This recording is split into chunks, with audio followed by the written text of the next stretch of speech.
할렐루야. 주일 오전 예배에 오신 여러분들을 주님의 이름으로 축복합니다. 여러분 온라인으로 드리시는 예배 드리는 그 가정과 그 공간 가운데도 하나님의 은혜와 은총과 임재가 가득 차고 넘치게 되기를 간절히 바랍니다. 제가 이제 사순절 기간을 지나가고 있습니다. 작은 일이라도 실천하시면서 주님의 고난에 함께 동참할 수 있게 되기를 바랍니다. 오늘은 언약의 갱신이란 제목으로 여호수아서 8장 말씀 강해를 계속 이어가도록 하겠습니다. 오늘 말씀 전체의 핵심 키워드는 선택입니다. 선택. 우리는 매 순간마다 선택하며 살아가죠. 어떤 일은 이런 선택을 합니다. 아침에 늦게 눈을 뜨고, 그런 것은 전날 늦게 잤다는 거죠. 아침에 늦게 눈을 뜨고 허겁지겁 씹으면서 시리얼 대충 먹고 급하게 페달을 밟아서 출근합니다. 가는 길에 라디오 좀 듣고 출근해서 늘 하던 일을 하다가 점심 먹고 동료들과 좀 농담하다가 오후 일 마치고 집에 와서 재미난 유튜브 동영상 몇 개 보다가 저녁 먹고 핸드폰 게임 출석해서 보상 선물 습득하고 넷플릭스 드라마 늦게까지 보다가 그냥 자는 듯 깬 듯 자는 듯 깬 듯 그냥 불 켜놓고 잠자리에 들기도 합니다. 그런데 그런 방식을 선택하지 않고 저녁에 일찍 자고 아침에 일찍 일어나서 말씀으로 하루를 시작하고 샤워하고 아침을 잘 든든히 먹고 출근길에 성경 통독 음향을 듣거나 내가 어떤 영어 공부를 하거나 중국어를 공부하거나 뉴스를 듣거나 유익한 일들을 하고 미리 아침 일찍 도착해서 투두리스트를 체크리스트를 딱 만들어서 하루 동안 체크하면서 아주 효과적으로 임팩트 있게 하루 일과를 마친 후에 일찍 퇴근해서 뭔가 내가 자격증을 준비하거나 악기를 연습하거나 교회에 가서 봉사를 하거나 운동을 하거나 그렇게 하고 저녁을 먹고 아이들과 시간을 보낸 후에 일찍 잠자리에 든다면 그 삶은 얼마나 많이 달라질 수 있을까? 작은 거 하나지만 하나의 선택이 모여서 이루어지는 그 삶이 얼마나 많이 달라질 수 있을까 생각해 보게 됩니다. 다시 오늘 말씀, 오늘의 핵심 키워드는 선택입니다. 지난 시간 이스라엘 백성들이 먼저 여리고성을 공략한 이후에 자신만만해져서 아이성으로 3,000명만 보냈다가 큰 코를 다치고 36명이 죽고 크게 낙심하 있는 사이에 주님이 찾아오셔서 아간의 범죄를 지적했던 장면을 우리가 배웠습니다. 그리고 다시 그들이 회개한 이후에 새로운 전략으로 하나님이 주신 전략에 의지해서 아이성을 공략했을 때 복병을 두었다가 짐짓 패하는 척 했다가 복병이 일어나서 아이성을 점령하고 다시 주력 부대가 돌아와서 아이성을 완전히 성공적으로 공략했던 그런 이야기를 우리가 들었습니다.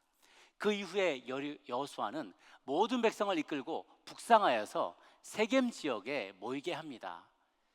아직도 갈 길이 멀고 정복할 땅이 많은데 왜 지금 하필 이곳에 모두 다 모이게 했을까? 그 이유가 바로 오늘 첫 번째 포인트입니다. 전쟁에 앞서서 하나님과의 관계를 재점검하기 위하였습니다. 이제 이스라엘 백성들은요, 한 차례 큰 실패를 경험하고 전쟁의 승패는 자신들의 힘과 능력에 달리는 것이 아니라 오직 하나님과의 관계에 달려있다는 사실을 뼈저리게 깨달았던 것입니다. 그래서 이제 본격적인 가나안 땅 정복 전쟁을 시작하기에 앞서서 가나안 땅 한복판에 위치해 있는 이 세겜 지역에서 하나님의 제단을 세우고 거기서 하나님께, 살아계신 하나님께 예배하기로 결정했던 것입니다. 그것은 또한 40년 광야 여정을 마칠 때쯤에 저 건너편 요단강 저쪽 모압 평지에서 하나님께서 모세를 통하여 이스라엘 백성들에게 명령하셨던 바이기도 합니다. 모세는 출애굽 1세대, 이집트에서 막 나왔던 그 1세대들이 광야에 40년 동안 다 죽어나가 버리고 이제 가나안 진군을 앞두고 있는 2세들에게 한 번도 그 언약의 말씀을 들은 적이 없었던 2세들에게 유언과도 같은 설교를 했던 것입니다. 신명기 11장 26절에서 29절까지의 말씀 함께 교독하도록 하겠습니다. 26절, 내가 오늘 복과 저주를 너희 앞에 두나니 너희가 만일 내가 오늘 너희에게 명하는 너희 하나님 여호와의 명령을 들으면 복이 될 것이요, 너희가 만일 내가 오늘 너희에게 명령하는 도에서 돌이켜 떠나 너희 하나님 여호와의 명령을 듣지 아니하고 본래 알지 못하던 다른 신들을 따르면 저주를 받으리라. 내 하나님 여호와께서 내가 가서 차지할 땅으로 너를 인도하여 들이실 때 너는 그리심산에서 축복을 선포하고 에발산에서 저주를 선포하라. 이 그리심산과 에발산이 남북으로 둘러싸고 있는 이 세겜 지역은요, 이스라엘 조상 아브라함이 약 700년 전에 이 가나안 땅으로 처음 이주해 와서 최초로 하나님께 제단을 쌓은 곳이었습니다. 창세기 12장 6절에 나오는데요, 이 산들은 해발 850m, 920m 정도가 되고요, 두 정상 간의 거리는 한 3km 정도밖에 떨어지지 않을 정도로 가까웠어요. 그 사이에 남과 북에 이 산들이 있고 한가운데 골짜기에 세겜 도시가 있었습니다. 그때 모세는 이스라엘 백성들에게 특별한 당부를 하는데요, 너희들이 세겜에 다다르게 되면 이 하나님의 명령을 큰 돌에, 내가 가르쳐준 그 명령을 큰 돌에다가 석회를 칠하고, 음영이 잘 나올 수 있게 석회를 칠한 다음에 일일이 이것을 다 적어서 에발산에다 세워놓으라는 것입니다. 또 다듬지 않은 돌 제단, 생돌 떠서 만든 제단으로 돌로 제단을 만들어서 제사를 드리라고 명령하셨습니다. 왜? 돌을 다듬으면, 쇠 기구로 해서 쇠 공구로 돌을 다듬으면 사람들이 그 아름다운 제단의 모습, 다듬어진 그 아름다운 제단의 모습만 집중하고 하나님께 집중하지 못한다는 거예요. 멋지게 가공을 해놓으면 와, 저 단이 너무 멋있네, 그 앞에 장식해 놓은 꽃이 멋있네, 뒤에 배경이 배너가 너무 멋있네, 뭐 마이크가 어떠네, 성가대가 어떠네, 다른 것들에 주목할 게 아니라 그 제단과 그의 성가대와 말씀을 전하는 자와 이 모든 세팅을 통하여서 나타나시고 선포하시는 하나님의 메시지를 들어야 되는데 주변 것들에 다 모든 신경을 빼앗기게 된다는 거예요. 그래서 예배에 인위적인 요소들을 다 제거해버려라. 오직 하나님의 살아계신 하나님의 그 음성과 말씀을 듣는데, 묵상하는데, 주님과 교제하고 관계를 맺는데 모든 신경과 관심을 집중하도록 주님께서 당부하신 것이죠. 로마서 12장 1절에 우리가 어떻게 예배드릴지를 다시 한번 강조해주고 있습니다. 같이 한번 읽어볼까요? 시작. 그러므로 하나님의 자비하심으로 너희를 권하노니 너희 몸을 하나님이 기뻐하시는 사한 제사로 드리라. 이것은 너희의 드릴 영적인 예배니라 라고 했어요.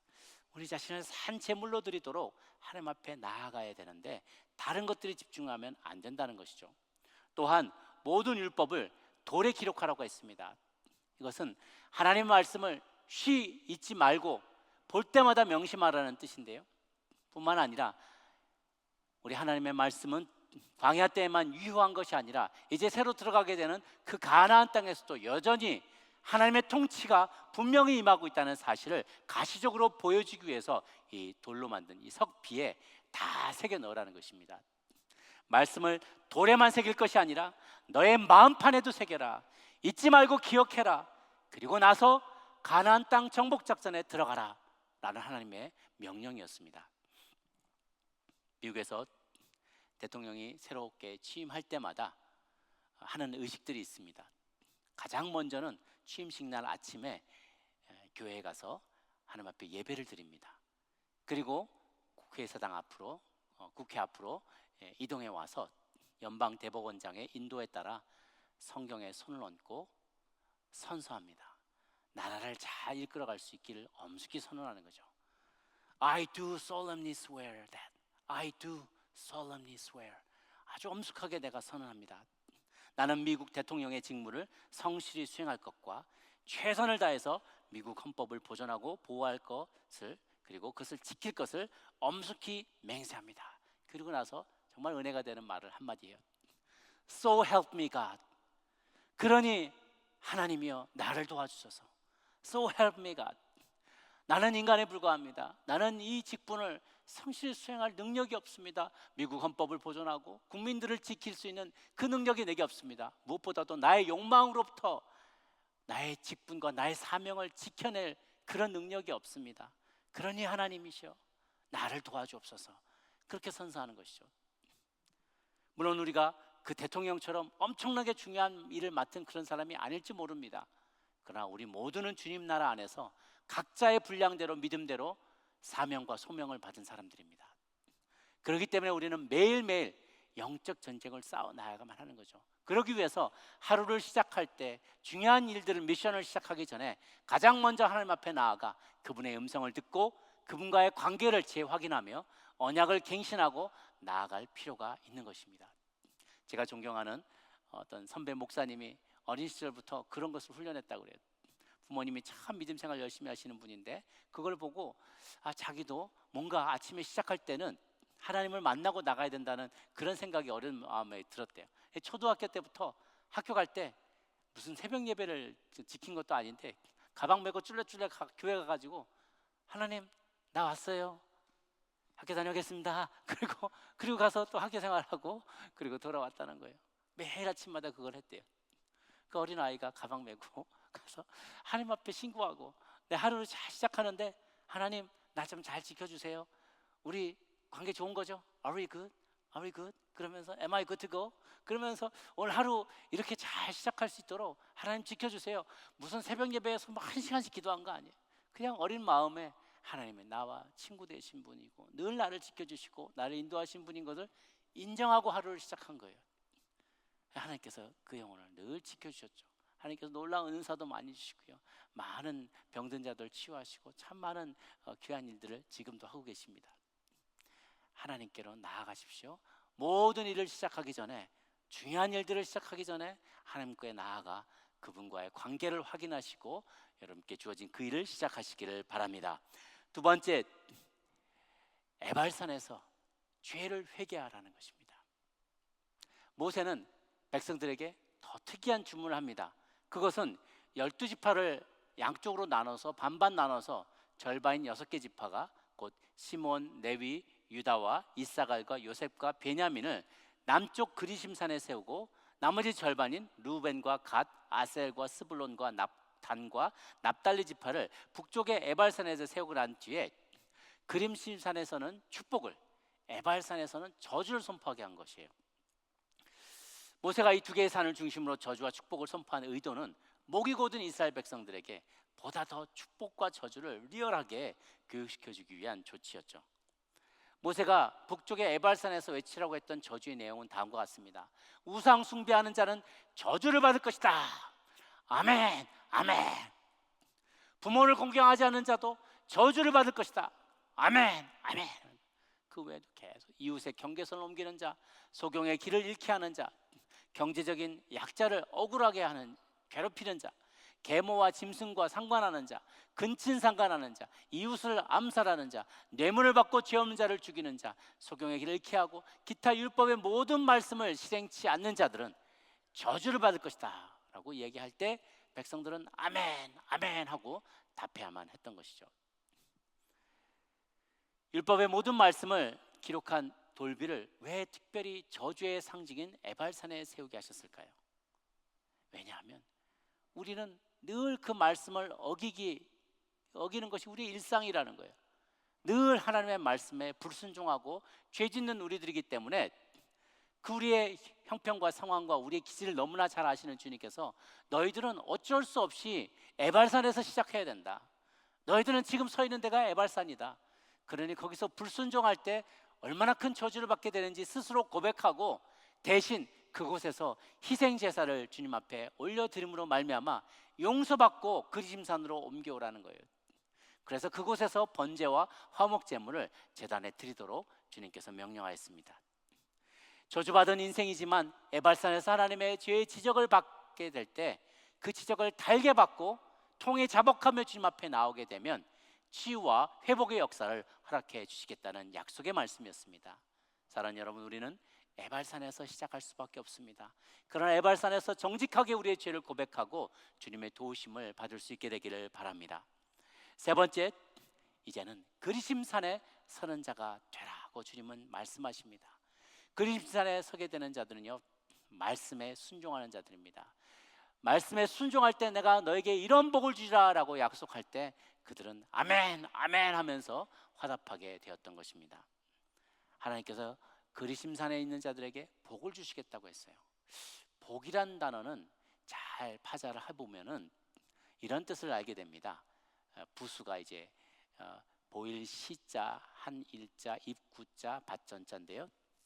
보일 시는 사실은 다른 많은 단어에서 신으로 쓰일 때가 많습니다. 밑에 보면 빌축, 제사사, 제왕화, 뭔가 신적인 교류, 신적인 하나님과 신과 우리 사이 인간이 교류할 때 행동하는 모든 단어들마다 다 이 시자가 들어갑니다.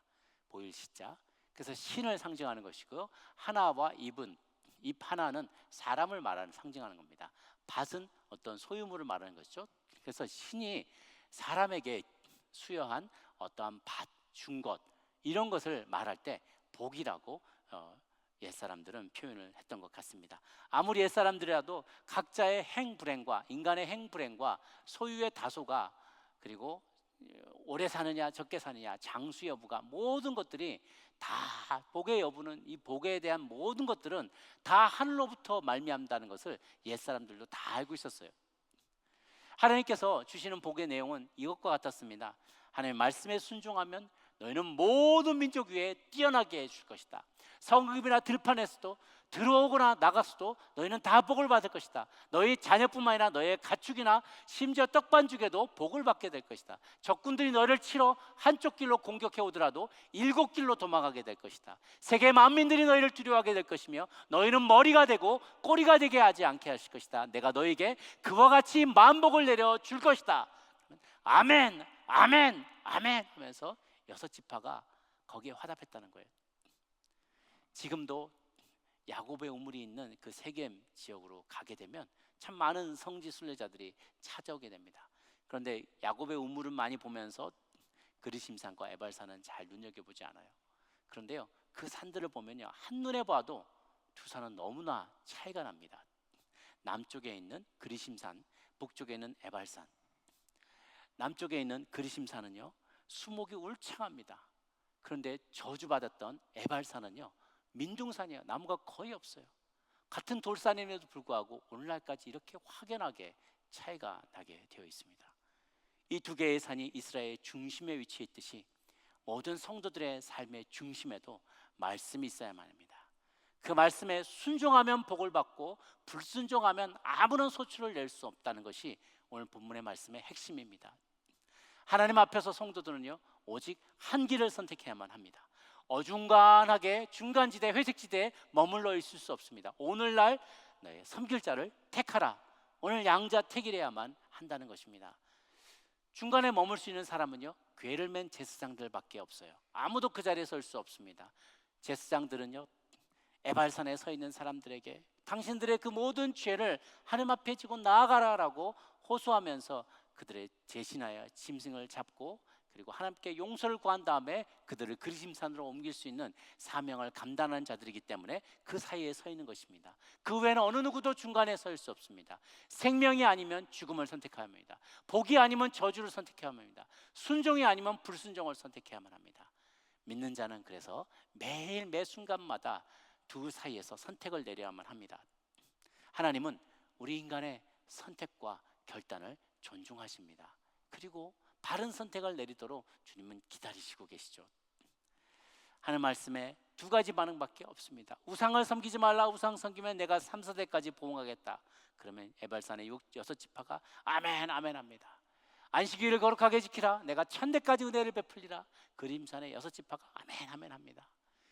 여러분, 예배를 드릴 때도 우리가 강단에서 우리 목회자를 통해서 말씀이 선포될 때 여러분 이 말씀대로 순종하면 여러분 복을 받게 될 것입니다 할 때 모든 성도들은 그리심산에 선 6지파와 같이 아멘 아멘 하면서 화답할 때 그 복이 여러분 모두의 것이 될 줄로 믿습니다.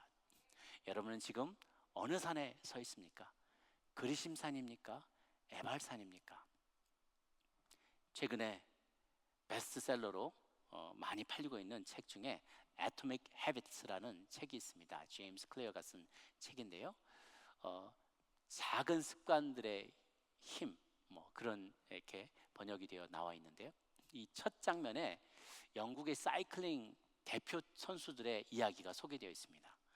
그 영국의 사이클 대표팀은요, 굉장히 유명한데요. 뭘로 유명하냐면 지난 100년 동안 국제대회에서 한 번도 수상을 해본 적이 없어요. 1908년 이래로 올림픽 사이클에서 단 한 번 금메달 딴 적이 있고요. 그 전후에서는 한 번도 메달을 가까이도 가본 적이 없어요. 더 유명한 뚜르드 프랑스 대회가 있습니다. 프랑스 전역을 투어하는 뚜르 드 프랑스 대회인데요. 굉장히 유명한 대회죠.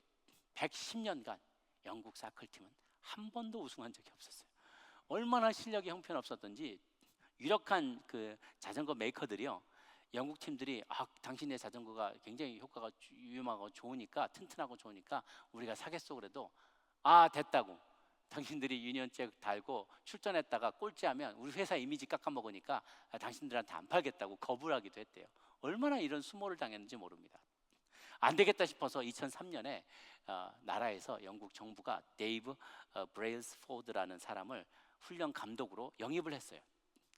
그런 이전의 감독들과 전혀 다른 훈련 방법을 시도하는데요, 나름의 철학이 있었던 거예요. 그 철학이 뭐냐면 aggregation of marginal gains라고 합니다. 축적, aggregation, 뭔가를 축적하는데 마진에 있는 조그만 그 소득이라도, 조그만 사소한 변화라도 축적해 놓으면 그게 큰 변화를 일굴 수 있다라는 게 이 사람의 그 운동 철학이었어요.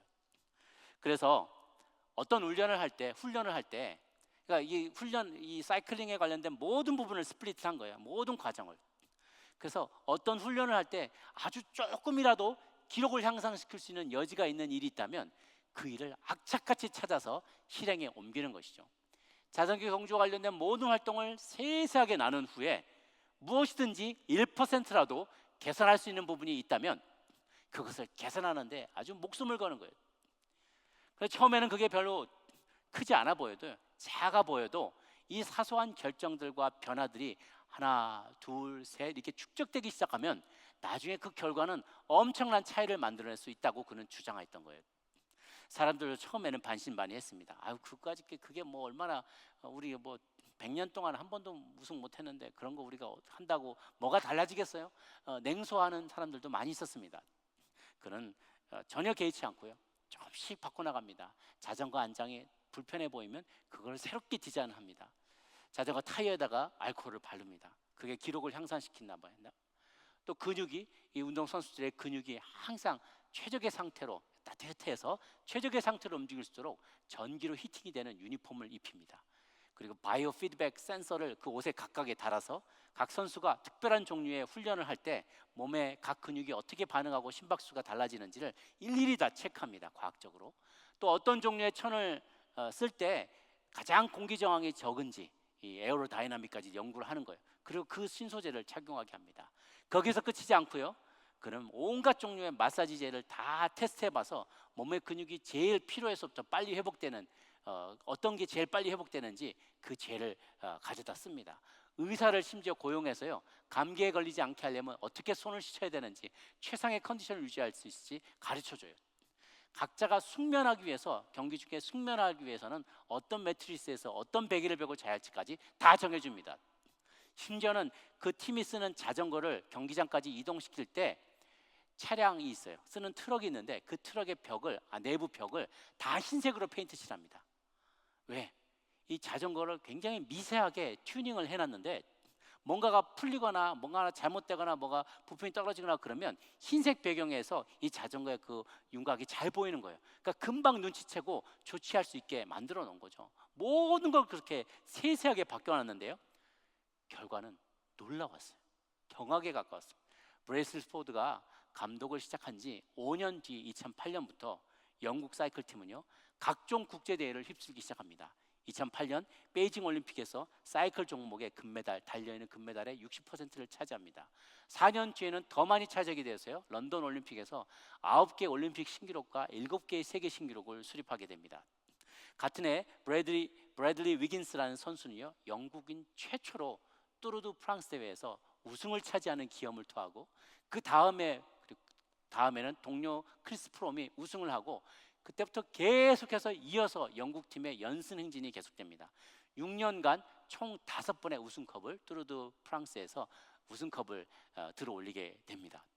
총 2007년에서 2017년까지 10년간 영국 사이클링은요 178차례의 세계대회를 석권했고 66개의 올림픽 금메달을 차지하게 됩니다. 1%, 하루 1%의 바른 선택을 하는 것이 놀라운 차이를 만들어낸다는 거예요. 그의 평소의 철학을 담은 그래프를 그가 이렇게 보여줍니다. 1로 시작한다고 했을 때, 내가 오늘 1로 시작한다고 했을 때 매일매일 내가 올바른 선택을 하게 된다면 그 1%의 변화가 축적됐을 때요, 365일이 1년이 지나면 37.78배의 성과를 거두게 된다는 거예요. 그런데 그와 반대로 내가 매일매일 1%의 나쁜 선택을 하게 된다면 그게 축적이 돼서 365일이 축적이 되면요 0.03에 이르게 된다는 거예요. 1에서 시작해서 0.03으로 깔아버리게 된다는 거죠. 이거는 복리 계산이에요. 축적되는 거예요. 내가 오늘 조금 더 잘 선택하고 더 바른 걸 선택하고 그 다음 선택하고 할 때 이 복리로 축적이 되면서 놀라운 변화를 일구어낸다는 것입니다. 사람들은 엄청난 변화는 엄청난 결단과 행동을 통해서만이 일어난다고 생각을 하면서 매일매일 내리는 작은 결정들이 얼마나 중요한지를 깨닫지 못합니다. 책을 읽는 습관, 운동하는 습관, 저축하는 습관, 묵상하는 습관, 봉사하는 습관, 기도하는 습관, 이런 작은 습관들이 모이게 되면 어느 날 임계점에 도달하게 되면 폭발적인 변화가 일어난다는 거예요. 그때까지는 별일이 아닌 것 같아요. 내가 이런 거 언제까지 해야 되나 막 답답할 때가 있어요. 주님, 언제까지 용서해야 됩니까?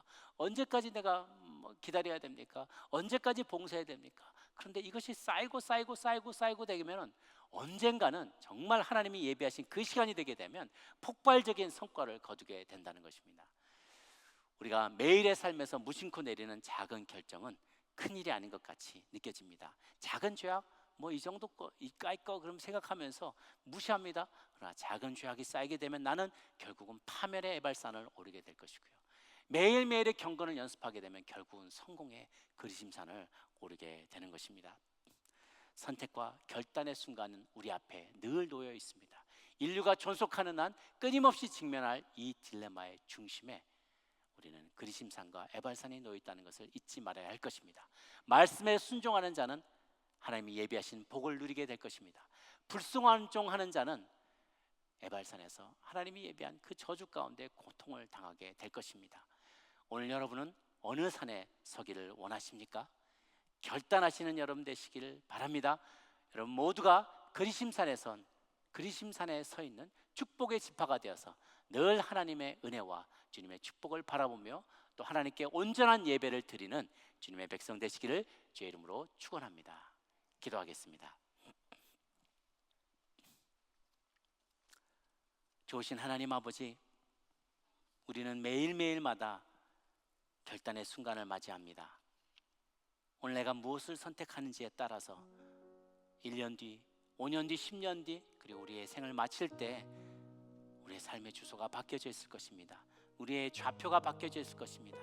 어떤 이는 에발산에서 울며 이를 갈게 될 것이고, 어떤 이는 그리심산에서 주님 주시는 풍성한 열매를 누리며 하나님께 영광 돌리는 자들로 살아가게 될 것입니다.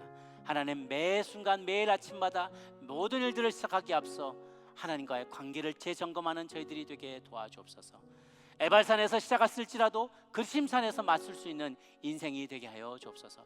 우리 삶에 찾아온 모든 도전의 시간, 환난의 시간, 고난의 시간 가운데서도 주님 원망치 않고 늘 경건을 힘쓰며 매일매일 작은 변화들을 쌓아올라가서 주님을 기쁘시게 하는 저희들이 되게 해달라고 우리 같이 한 목소리로 통성으로 기도하며 나가도록 하겠습니다. 함께 기도하시겠습니다. 고마우신 주 하나님 아버지, 우리의 삶을 주님께 의탁합니다. 하나님, 하루의 일과를 시작하기에 앞서서, 중요한 우리의 일정을 시작하기에 앞서서 먼저 하나님과의 관계를 재정립하기를 원합니다. 예배함으로 시작하는 저희 되게 하여 주옵소서. 하나님을 만나고 시작하는 저희들 되게 하여 주옵소서. 허탄한 일에 우리의 시선을 고정하지 아니하고 눈을 들어 주님께 우리의 시선을 고정하는 하나님의 사람들이 되게 하여 주옵소서. 하나님, 우리의 주님과의 관계를 재정함한 이후에 하나님, 내가 여전히 하나님 에발산에 서 있다면 하나님께 회개하며 통회자복하며 우리의 삶을 주님 앞에 제물로 올려드리며 그리심산으로 옮겨올 수 있는 하나님의 사람들 되게 하여 주옵소서. 매일매일 내리는 그 작은 결정이 1%의 결정이 보잘것없는 것 같아 보이지만 그 결정을 통하여 내가 하나님의 언젠가 주님을 더 많이 닮은 자가 되고 하나님께서 허락하시는 그 순간이 오게 될 때 아름다운 열매를 온전히 주님 앞에 올려드리며 주님의 영광을 선포하는 하나님의 백성으로 살게 하여 주옵소서. 우리 매일매일의 삶의 순간에 낙심되는 순간, 좌절되게 하는 순간, 도전이 되는 순간이 찾아올 때 하나님의 그곳에서 서서 세겜의 한복판에 서서 올바른 선택을 하는 믿음의 자녀들 되게 하여 주옵소서. 하나님의 악한 선택을, 하나님의 죄악된 것은 하나님의 그 모양이라도 버리는 저희들 되게 하여 주옵소서. 죄악을 선택함으로 에발산에 머물러 앉아 있으며 하나님이여 울며 이를 가는 자가 되지 아니하고 하나님이여 조금씩 주께로 향하여 나아가며 올바른 선택을 하며 매일매일 주님과 동행하기로 선택함으로 주님의 영상을 본받고 하나님께 영광을 돌려드리며 주님 손에 붙잡혀서 하나님께 더욱더 견고하게 붙잡혀서 쓰임받는 주의 백성 되게 하여 주옵소서. 주의 성령이 날마다 동행하는 자들 되게 하여 주옵시고 눈을 들어 주님을 바라보며 주님께로부터 도우심과 주님의 말씀과 주님의 약속을 공급받으며 마음의 신비에 하나님의 율법의 말씀을 새겨놓으며 그 말씀의 길로부터 율법의 길로부터 결코 떠나지 아니하고 주의 말씀을 충성되이 지키며 순종하는 우리 모두가 될 수 있도록 주님 도와 주시옵소서. 하나님 고마우신 주님, 우리가 우리 자신을 주님 앞에 산 제물로 올려드리며 영적인 제물로 쓰임받는 또한 주님 앞에 영적 예배를 날마다 드리는 우리 모두가 되게 하여 주옵소서. 하나님, 그동안 에발산에 서 있으며 하나님 앞에 늘 부끄러운 모습으로 살아온 저희들이라면 불순종의 우리의 본성을 거역하고 본성을 거슬러서 살아계신 하나님의 말씀에 순종함으로 그리심산에 머물며 주님 주시는 모든 축복의 말씀에 아멘으로 화답하며 우리의 삶 가운데 주님 주시는 온갖 좋은 것들을 열매를 맺으며 많은 이들에게 나눠주는 복된 인생 되게 하여 주시옵소서. 감사드렸고 살아계신 예수님의 이름으로 기도 올리옵나이다. 아멘.